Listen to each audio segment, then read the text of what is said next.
Sir, একটা বিষয় কখনো লক্ষ্য করেছেন? আমরা যখন হসপিটালের করিডোর দিয়ে হেঁটে যাই কিংবা কোনো অসুস্থ রোগীকে হসপিটালের বেডে শুয়ে থাকতে দেখি, তখন হঠাৎ করেই মনটা কেমন জানি ভারী হয়ে যায়। বুকের ভেতর একটা অদ্ভুত অনুভূতি কাজ করে। মনে হয় মানুষ আসলেই স্যার কতটা অসহায়, অথচ সেই আমরাই হসপিটালের বাহিরে বের হয়েই অর্থ, সম্পদ আর অহংকারের নেশায় মানুষের হৃদয়ে আঘাত করে বসি। কারো চোখের পানি দেখি না, কারো দীর্ঘশ্বাসও শুনি না স্যার। মনে হয় এই পৃথিবীটা যেন শুধু আমাদেরই, ক্ষমতাবানদের। স্যার, আরেকটা বিষয় খেয়াল করেছেন? কবরস্থানে গেলেই কেন এত নীরব হয়ে যায়? কেন এত চুপচাপ হয়ে যায়? কেন মনে হয় এই দুনিয়ার সব অহংকার, সব পরিচয়, সব ক্ষমতা এক মুঠো মাটির নিচেই নিমিষেই শেষ হয়ে যাবে? একটু কল্পনা করুন স্যার, হসপিটালের একটি কেবিনে একজন কোটিপতি শুয়ে আছেন।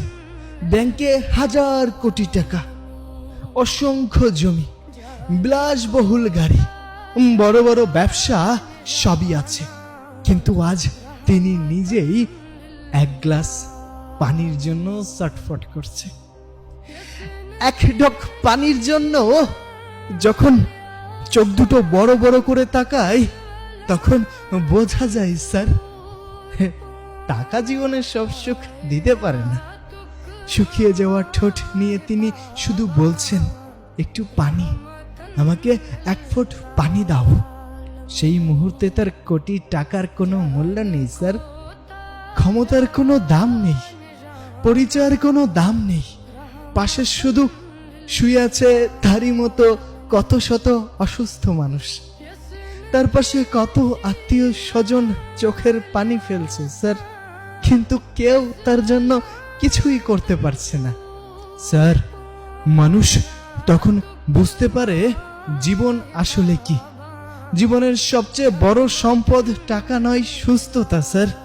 সবচেয়ে বড় পরিচয় পদবি নয়, ভালো মানুষ হওয়া স্যার। সবচেয়ে বড় শক্তি ক্ষমতা নয় স্যার, মানুষের দোয়া। আমরা জানি না স্যার, আজ যাকে কষ্ট দিয়ে ঘুমাতে যাচ্ছি সে হয়তো সারা রাত কান্না করছে। কাল হয়তো আমারও হসপিটালের সেই বিছানায় শুয়ে কান্না করে রাত পার করতে হবে। আজ যাকে অপমান করছি, কাল হয়তো তার কাছেই সাহায্যের হাত বাড়াইতে হবে স্যার। স্যার, আমার তো মনে হয় মৃত্যুর ভয় না থাকলে মানুষ কখনো মানুষকে মানুষই মনে করতো না। ইচ্ছা মতো আঘাত করত, অবহেলা করত, ছুঁড়ে ফেলে দিত। এই অসহায় মানুষের কোনো মূল্য থাকতো না।